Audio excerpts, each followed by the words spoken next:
Today was one of those days that was very, very stressful. We had a very, very busy clinic, and half of the people were coming to say goodbye, to ask me why I was leaving, to ask me where I was going, what I was planning to do.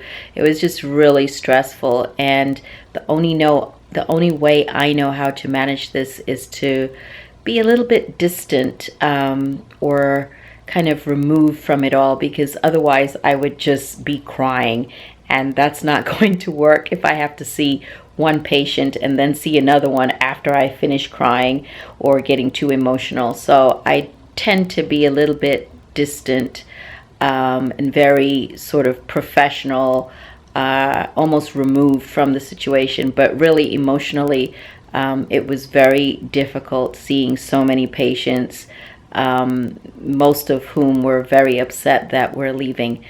Tuning into this channel for the first time, I just thought I'd give you a little background. So I've been a physician since the year 2000. I graduated medical school in Charleston, South Carolina.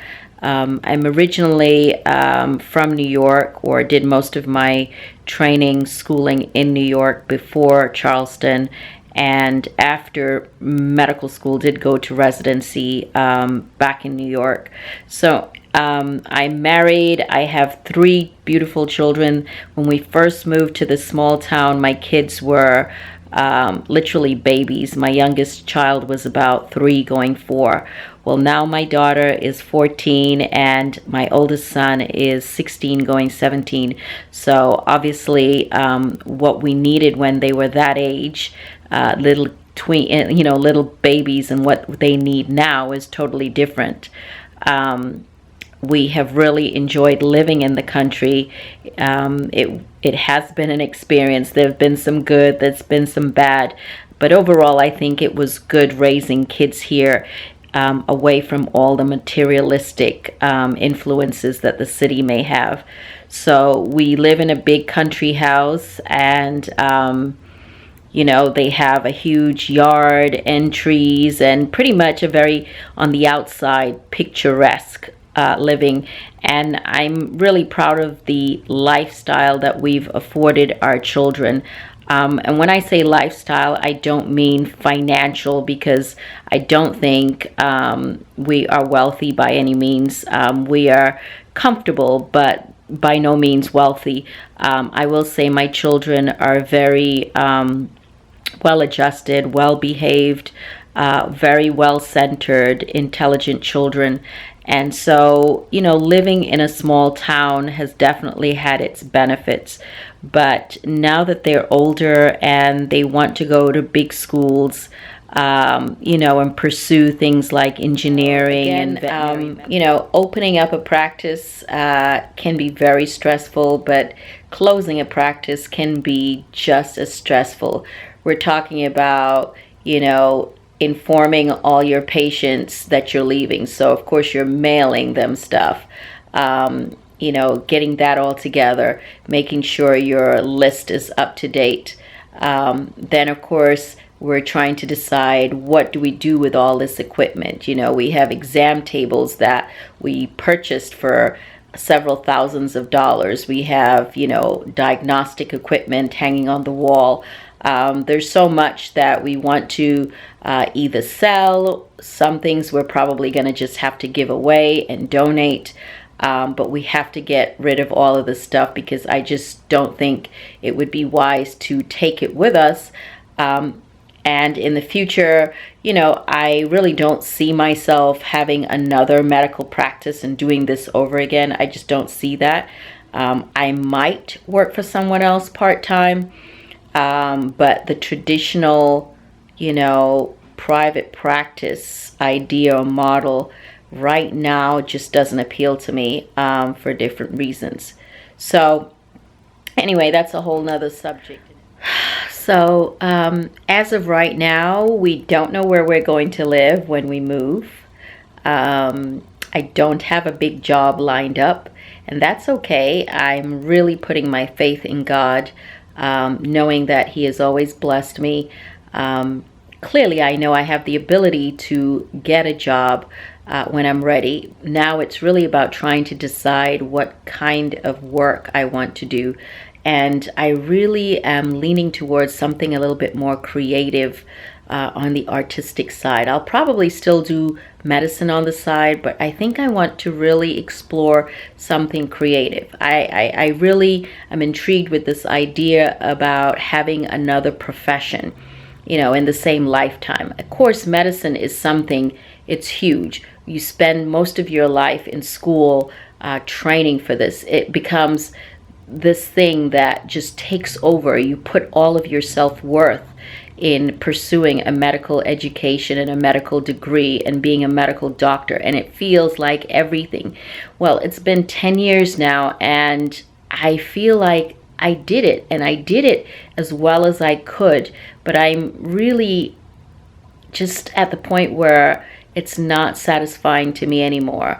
I want something else, and I can't quite put my finger on it quite yet to share this with you, but I know that my life ahead is going to be different than the one I'm amazing husband who has always been by my side. Together we have done this. I could not have done this medical practice alone. It really has been a partnership with my husband, and I'm so happy to see what else he's going to do. I'm so excited for him because he has a whole bunch or a whole lot of things that he wants to pursue, and if we stayed here it wouldn't be possible. So, you know, besides this being about me and what I want to do, it really has been about what's good for my kids. My kids want to live in a city. They have educational things they want to pursue that they can't do in a small town. My husband has some career goals that he wants to pursue. And again, I'm so excited for him and can't wait to see what he does with his life. He's always been supportive to me. And so I feel like, of course, I have to be supportive to him. Of course, I want him to pursue, you know, whatever his heart tells him to do. And so sometimes you just have to make sacrifices even when the future doesn't seem clear. You know, sometimes you just have to make that leap. One thing we both can't stand is that feeling of being in a rut, that feeling of, you know, no change, the feeling of constant monotonous living. You know, I want to really live.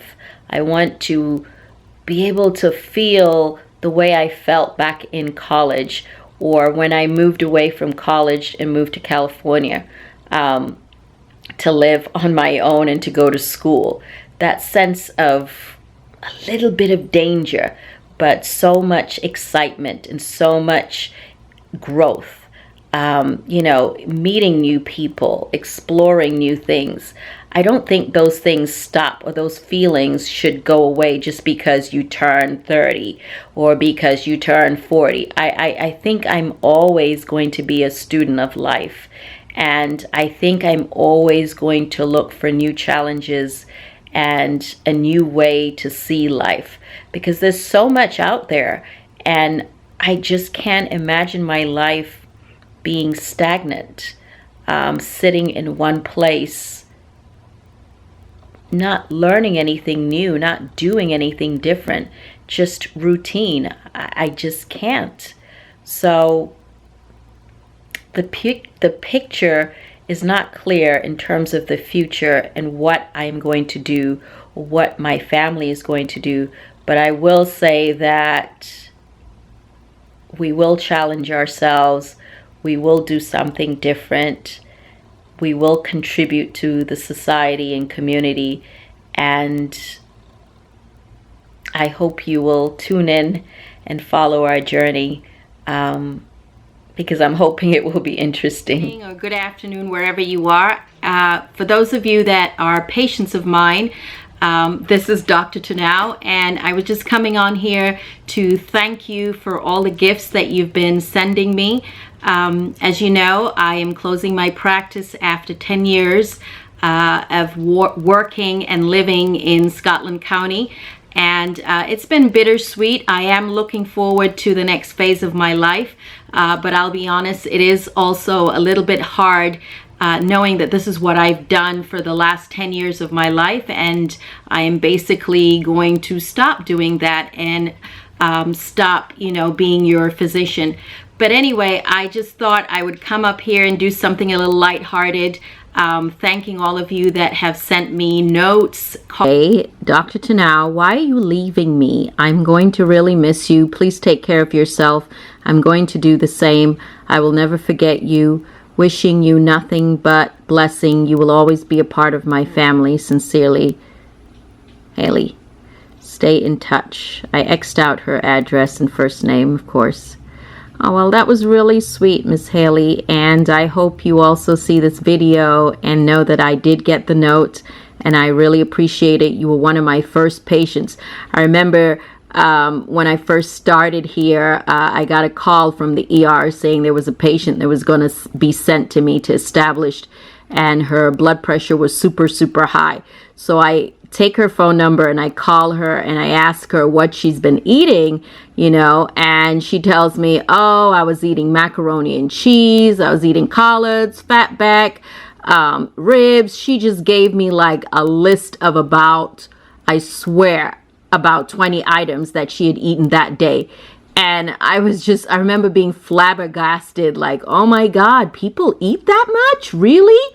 And a lot of it was super salty food. Well, anyway, that was 10 years ago, and she and her family have all remained patients. I know so many of them, and I really will miss all of them, and I really wish them nothing but love and good health. Her last name is Bass, and hopefully she'll see this video one day. But anyway, let's see what's in here. She told me that there was something from the local jewelry store in town. And I thought that was really nice of her because, like I said, I really don't want extravagant gifts from my patients, but we're going to see what's in here. So, oh, that's really sweet. Look at this. Isn't that packaged beautifully? It's so pretty. I don't even want to open it. Yeah, I really don't even want to open it, but I should, huh? She said I wasn't to open it unless I was home, so let's see. Okay.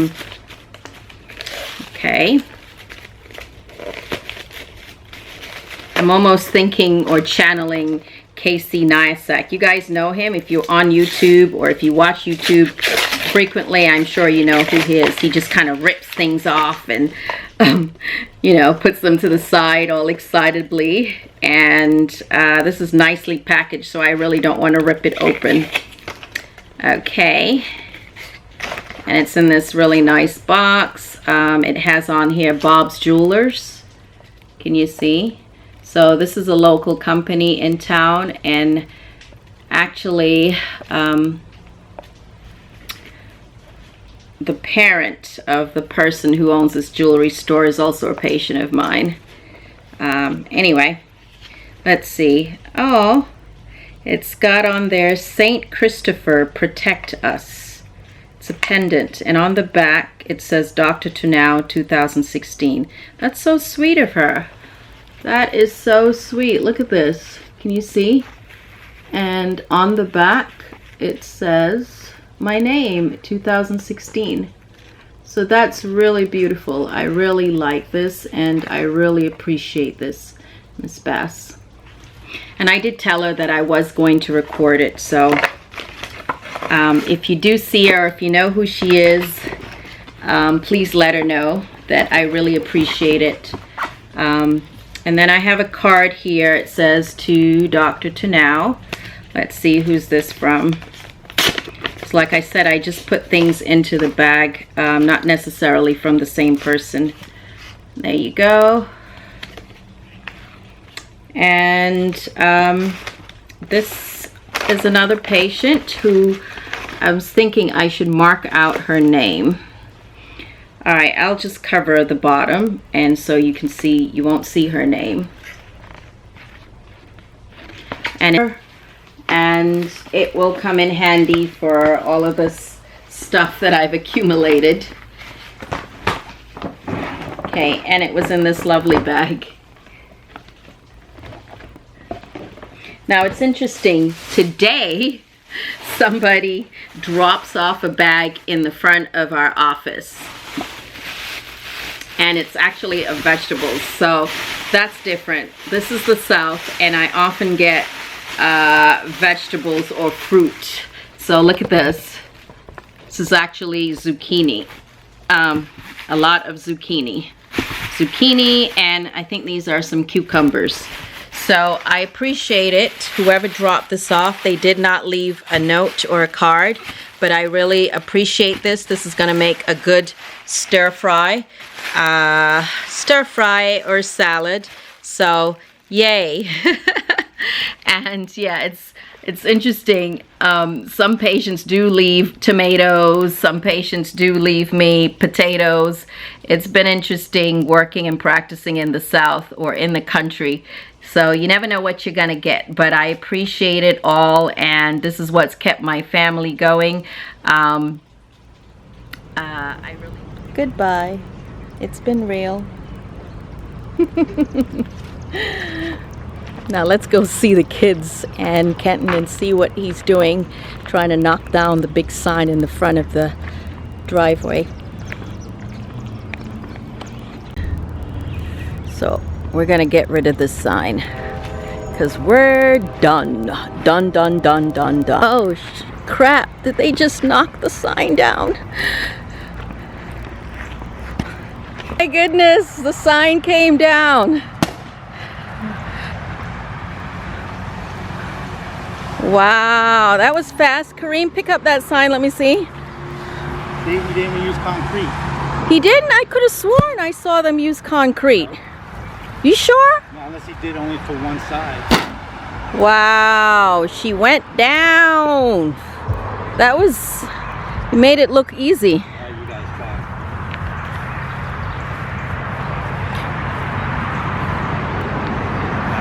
Look at Big Creek. You're on camera, Kareem. You're on camera. Don't embarrass yourself. No, let him do it.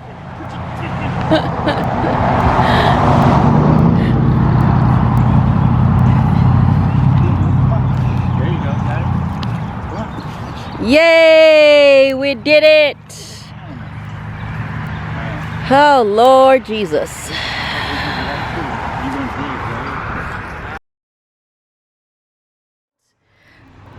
In the thick of things, we still have a second U-Haul loaded up. I don't think you can see it well, but it's loaded. And we still have a ton of stuff to go in. Okay, but I've cleaned up, or we have cleaned up most of the house. It's clean and empty.